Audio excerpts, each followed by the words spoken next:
Hello guys, this is Japs from Server 106 at today ang tatalakayin natin ay yung about sa attack speed, kung paano natin naabot yung 350 attack speed. Yan, magmula sa simula hanggang sa dulo dahil marami nagtatanong kung paano nga ba ito naabot o kung paano ko nga ba ito naabot. Bali, babahagi ko lang to sa inyo para meron kayong idea kung paano ko nga ba siya napaabot ng 349 attack speed or almost 350. Ayan. Bali, ito guys, sisimulan pala natin to mula simula nung nilaro natin tong game hanggang mula nung unang mababa pa yung attack speed niya hanggang sa umabot na ng 350. Ayan. Okay. Pero dalhin muna natin to dito sa isang monster bago natin i-explain yan.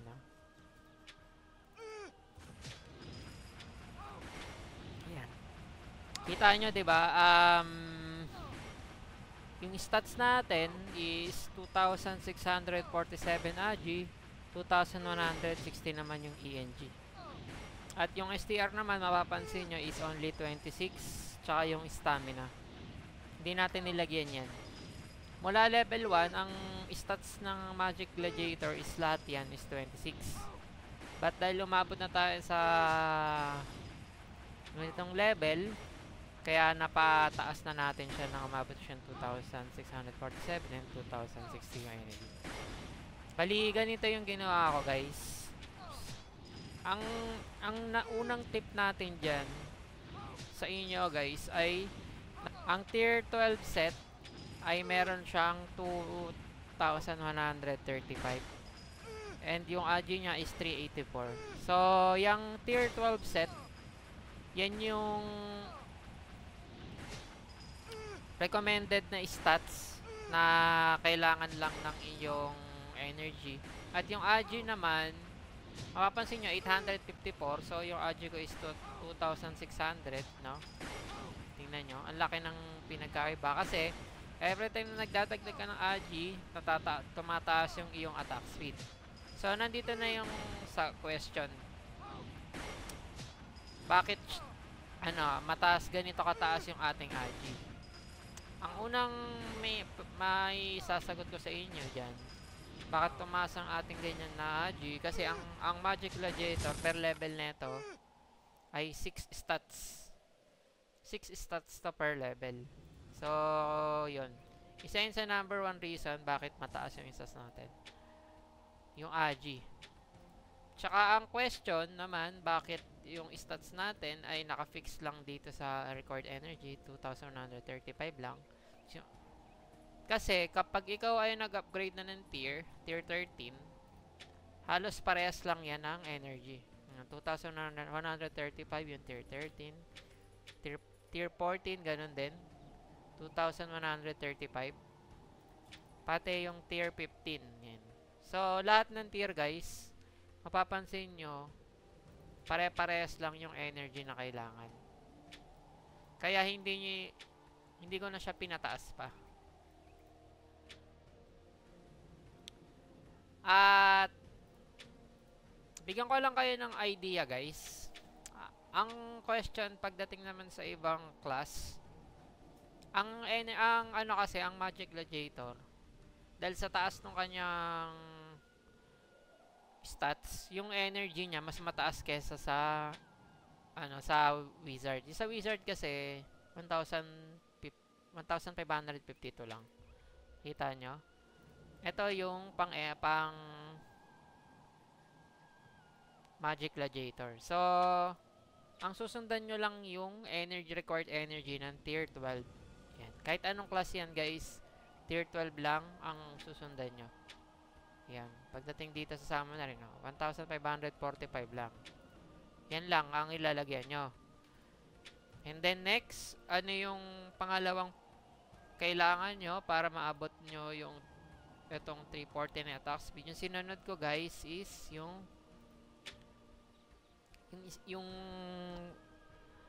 primary and secondary weapon. Yan. Ang kailangan nyo is may attack speed. Parehas yung primary, then secondary. Plus, yung excellent stats, dapat attack speed din yan. Tsaka itong kabila. Para masagad talaga yung inyong attack speed. Kung mapapansin nyo guys, ito, yung isa wala pa siya, no? So, tataas pa ako yung aking attack speed kung sakali man na madagdagan yan. Okay? The next, yung wing. Lahat ng mga ine-explain ko sa inyo guys, ito ay base sa aking experience sa game kung saan ko nakita na merong attack speed na makukuha. So, yan. Ang ikatlo guys is wing. Sa wing naman, kailangan nyo ng affix stats na attack speed. Yan. Pwede kayong kumuha ng attack speed wing. Yan. Para kahit anong gen, basta may attack speed goods na goods yan. Pero syempre, mas maganda mataas ng gen para naman dun sa class mo. Pasok na pasok din sa damage tsaka sa damage absorption. The next, yung sumunod is accessories. Yan, tsaka necklace. Kailangan yung ring nyo merong attack speed. Hanggat maaari, mas maganda makuha nyo to. Para sa akin, hindi lahat kaya ma-afford tong sa ring, pero kung kaya nyo hanggat maaari, kunin nyo yan. Dahil yan din yung nagpapataas. Kung mapapansin nyo, plus 3 attack speed to, pero kapag yan nadagdagan nyo, mas mataas pa yun ilalagay nyo dito. Ang pagkakalam ko mga 4 or 5 yung nadadagdag nyo dyan. So, itong dalawang ring natin, may dalawang attack speed. So, plus 6 yan, no? And then, itong necklace o yung pendant. Itong pendant, guys, meron din tong attack speed yan, no? So, plus 3 din yan. Maganda na makuha niyo yung attack speed na yan. Yung ako susunod, malapit na rin ako makuha ng isa pang attack speed dito, no? So, yan. Tataas pa lalo yung attack speed natin. At sumunod naman, guys, na kailangan nyo pataasin pagkatapos ng accessories ay yung stats o yung level nyo. Yung character level, guys, is kailangan nyo mag-level 500. So, tayo, guys, level 690 na tayo. Kung titignan nyo, ay masyado na tayong malayo dun sa level 500. Bakit ko nasabing kailangan nyo umabot ng level 500? Kasi hanggang level 500 lang yung stats na bibigyan kayo ng stats dito sa inyong available points. Kapag yan, nag 501 na kayo or 500 to 600, wala na kayo nakukuha ang stats, guys. So, kailangan naka-fix na yan. Kung titignan nyo yung energy ko, 2,160. Sumobra siya ng parang mga mga 35. So, yan. Kayo, mas maganda, isakto nyo lang. Isaan sumobra lang yan. At, ayun. Nung nasagad na natin siya, na level 500, nilagay ko lahat yun sa Agi. Yung sumunod naman is yung max fruit. Yan, guys. Saan naman yung max fruit? Yung max fruit, guys, ito yung Agi fruit. Ito yung nasa allocated points. Kung titignan, guys, kung ako bibigyan ko kayo ng advice kung ano yung magandang gawin base sa aking experience, kahit wag nyo muna lahat yung lagyan. Etong SD, Oracle, Super Combo Fruit. Ang unahin nyo itong allocated points kasi ito yung nagbibigay sa inyo ng stats na pwede nyo pang ilagay sa Agi. So, kung titignan nyo, yung 600 Agi nito, guys, nandito lahat sa yung 600 points, nandito lahat sa Agi. Nakikita nyo yung plus 600. So, yan yung nagbigay din sa akin ng super attack speed dahil ito ay na-max natin. Yan. Para makapag-craft na ito, guys, pupunta lang kayo dito. Yan. Pwede kayo pumunta ng Noria, craft fruit, tas Agi. Yan. Bilhin nyo lang yan lahat. Ako, guys, napansin nyo, may 132 piece na ako. Araw-araw ako bumibili niyan.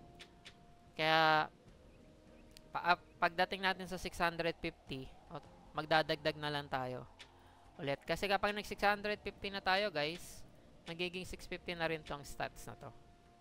So, another information yun guys, no? And then, number 7, tingin ko ito na yung pinaka-last na possible nyo makuha ng attack speed. The last is yung Constellation. Yung Constellation guys, meron siyang kailangan yung mabuo o even yung